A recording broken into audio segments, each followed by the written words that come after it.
wonder so many of us make the annual trek to get a mammogram, thinking that if something is detected, surely a biopsy will determine whether it's cancer or not. But if you think a biopsy is as simple as black and white, think again, as Judy Valencia's story will show you in tonight's Nightline Investigates. Turning it towards... It's not something most of us look forward to.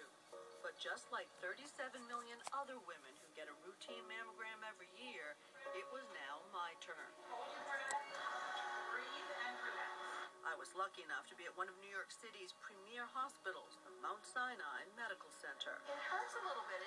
It's uncomfortable, but it feels like it's something you need to do for yourself. Nice plug. 700 miles away in Saginaw, Michigan, Judy Valencia has been vigilant about getting her mammograms. My sister had breast cancer, my mother had breast cancer, and my 3 aunts also had breast cancer. While I got good news about my mammogram, Judy wasn't so lucky. I went for another mammogram to make sure, and then after that they sent me for a biopsy. It was very painful. Based on that biopsy, Judy was told she had cancer. There's nobody that questions a biopsy and gets a double check. Hi, Barry. But women must get second opinions, says Dr. Elisa Port, one of the nation's leading breast surgeons who works at Mount Sinai's Dubin Breast Center. Have you ever had a woman come to you and who said, I have been diagnosed with breast cancer, and then be ready for surgery and discover she didn't have it at all? Absolutely. I mean, first of all, they never even get close to an operating room. But we see patients all the time. They come in with their diagnosis and their report saying breast cancer. We pass the slides off to our pathologist, who sends me back a report a day later saying, don't agree, this is not cancer, and it's very clear cut that it's not.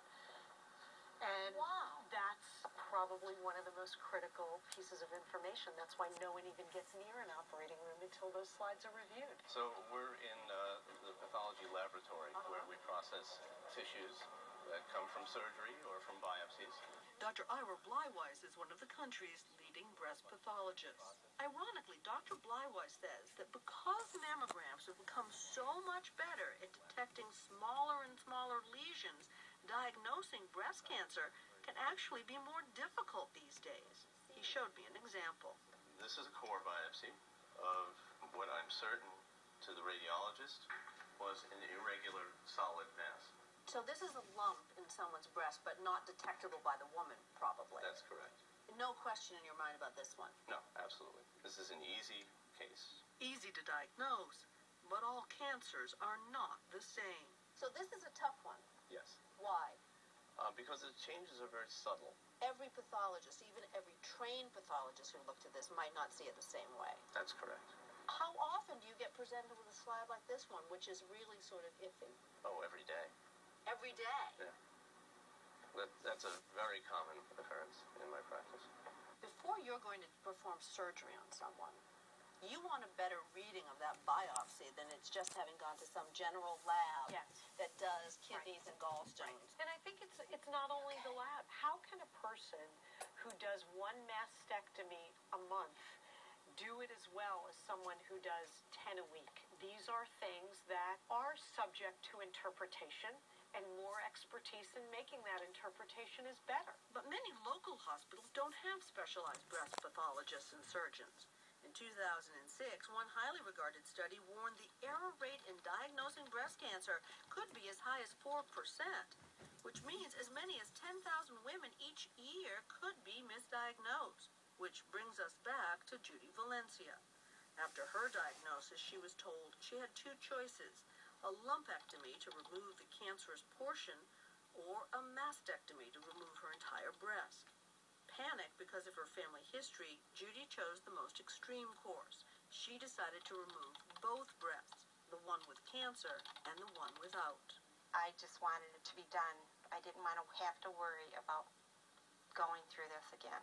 As painful and as disfiguring and as radical a step as it is, at least it seems like, okay, case closed, I'm breast cancer free. Exactly. You were cancer free. I was cancer free, and there was no radiation to be had or chemo, and it was great. But a good day. Another good day. Judy and Richard have been married for 39 years.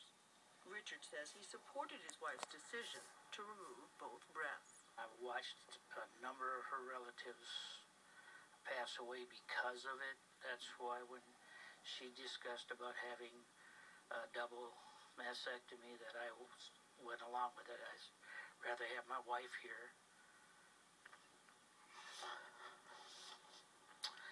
than lose her. This is all my paperwork. In the months that followed, Judy says she couldn't get paperwork from the hospital for her insurance, so she hired a lawyer.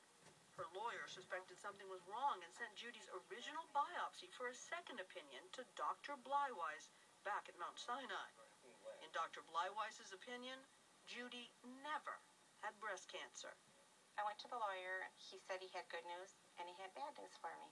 And I said, well, give me the good news first. And he said, the good news is, he said, you are cancer-free. You have no cancer. You never had cancer.